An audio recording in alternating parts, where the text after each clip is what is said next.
హీరోల రేంజ్ ఏంటనేది వాళ్ళ సినిమాల బిజినెస్లు ప్రూవ్ చేస్తాయి. ఓపెనింగ్స్ చెబుతాయి.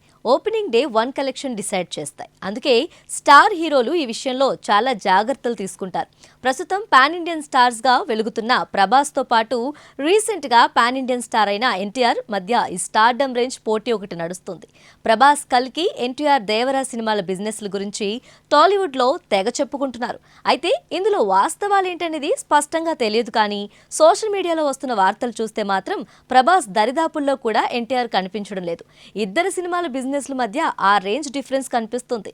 కల్కి చిత్రానికి కేవలం ఆంధ్రప్రదేశ్కు మాత్రమే 120 కోట్లు రేషియోలో రైట్స్ చెబుతున్నారట. అంటే ఇంకా నైజాం తేలాల్సి ఉంటుంది. ఎలా చూసినా ఇక్కడ 70 కోట్లకు పైగానే బిజినెస్ అయ్యే అవకాశాలున్నాయి. ఇక ఎన్టీఆర్ దేవరా విషయంలో మాత్రం 2 తెలుగు రాష్ట్రాలకు కలిపి 130 కోట్ల మేర బిజినెస్ రైట్స్ చెబుతున్నారట.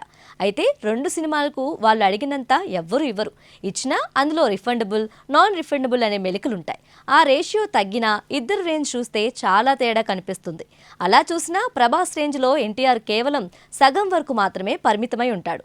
ఎన్టీఆర్ మంచి నటుడు, కానీ కట్అవుట్ చిన్నది. ప్రభాస్ కట్అవుట్ పెద్దది, పైగా సీనియర్ పాన్ ఇండియన్ స్టార్. అందుకే ఈ తేడా అనుకోవచ్చు. దేవరాతో పాటు వార్ 2 కూడా బ్లాక్ బస్టర్ అయితే అప్పుడు ఎన్టీఆర్ సినిమాలకు కూడా ప్రభాస్ రేంజ్లో డిమాండ్స్ వస్తాయి.